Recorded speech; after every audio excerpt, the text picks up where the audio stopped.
main reason for the Constitution was to replace the Articles of Confederation, which granted too little power to the federal government. The other reason was to limit the power of the federal government. The Constitution protects the natural rights of life, liberty, and the pursuit of happiness. Many of the Founding Fathers were at the meeting when the Constitution was being written. George Washington and James Madison helped write the Constitution. The primary purpose of the Constitution is to provide a sense of direction to the organization of the three branches of the U.S. government. The Constitution was actually created for the states, by the states, and basically says how the government should behave. The Constitution of the United States is the supreme law of the United States of America. Unlike some other constitutions, the U.S. Constitution cannot be changed.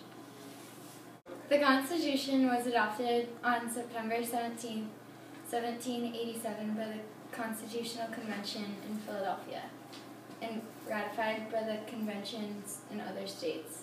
It went into effect on March 4, 1789.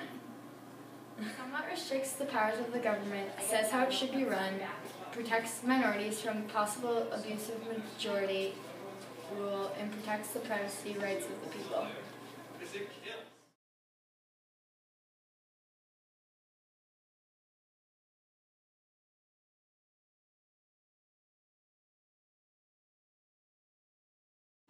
The executive branch is made up of the President of the United States of America.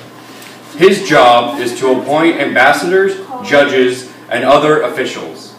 The President is elected by the people and serves a term of 4 years. The legislative and judicial branches have power over the executive branch so that it doesn't get a lot of power. The power consists of appointing federal judges, granting pardons in the courts.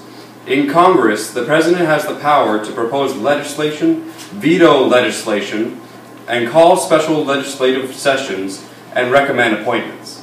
Who wouldn't?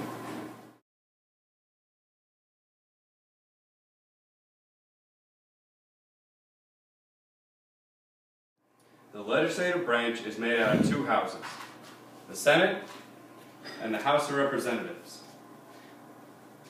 Their job is to vote on bills to become laws, but the way they vote is that they have representatives from each state, and the number of voters that they have is based off of the state population. They decide whether or not it will become a law.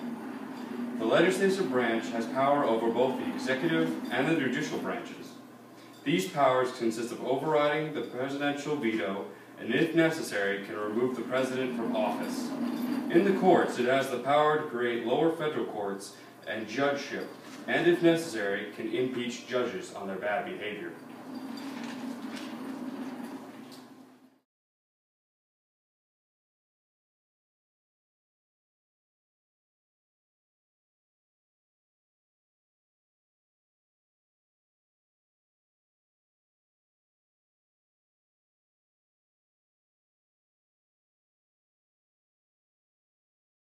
The United States of America has what is called a constitutional republic.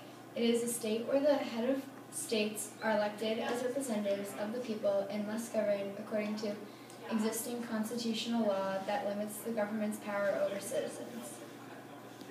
The United States of America has a president who passes the law. Currently, our president is Barack Obama. A president is only in office for up to 4 years and can run for re-election for another 4 years.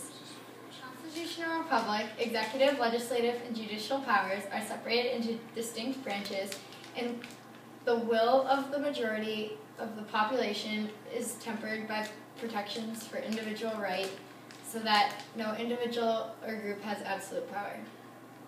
The government of the United States of America is the federal government of the constitutional republic of 50 states that constitute the United States, as well as one capital district and several other territories.